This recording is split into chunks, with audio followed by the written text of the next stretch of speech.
Two wounded North Korean soldiers have been captured as prisoners of war by Ukrainian troops in Russia's Kursk Oblast, President Volodymyr Zelensky said on Saturday.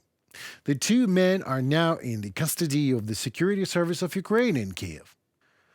The president said he is grateful to Ukrainian paratroopers and soldiers from the Special Operation Forces for capturing the North Koreans, as this was not an easy task. And here is why. Russians simply execute wounded North Koreans to erase any evidence of North Korea's involvement in the war against Ukraine.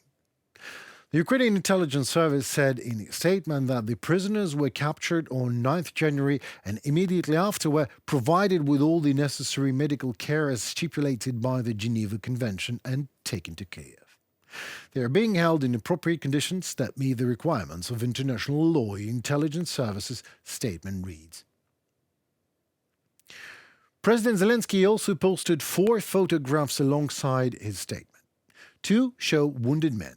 One of the photos showed a red Russian military card. The intelligence service confirms when the prisoners were captured, one of the soldiers had that Russian military ID card issued in the name of another person with registration in the Tuva Republic, Russia. The other had no documents at all.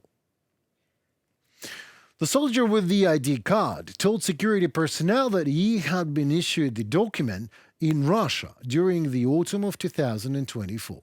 The intelligence service reported that he said he was born in 2005 and had been serving North Korea as a rifleman since 2021. He also said some of North Korea's combat units had only 1 week interoperability training, and he was sure he was going for more training when shortly after he found himself on the front lines in Ukraine. The second prisoner is reported to have given some of his answers in writing because he had an injured jaw. The Ukrainian intelligence service said he was born in 1999 and had been serving North Korea as a scout sniper since 2016. Russia, of course, has been silent at the moment about the whole thing. Why? Why, if it is such a mighty superpower as Russia does its best worst to look like, then why to use North Korea's cannon fodder? So not to lose their own folk on the battlefield? Well, that would be wise if only Russia ever cared for its people. But anyway, if that is done not out of weakness, but so to spare Russian lives, why hiding it?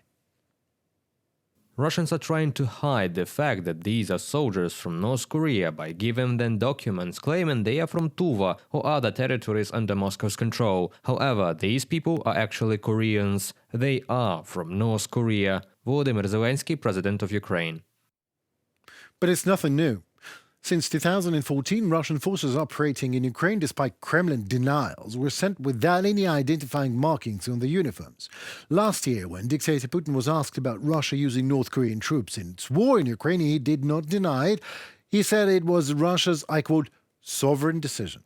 Well, that sovereign decision of Putin, because as we all know, Putin has no doubt he is Russia, made it clear to also America, the White House, that North Korean forces were experiencing mass casualties. The Security Service of Ukraine said it is currently conducting the necessary investigative measures to establish all the circumstances of the DPRK military's participation in Russia's war against Ukraine. But one thing is clear: dictatorships form alliances way faster than democracies do. As while democracies try to look good, dictators just go for cannon fodder and meet the salts, never even caring about casualties, as these are no casualties for them. It's expendables.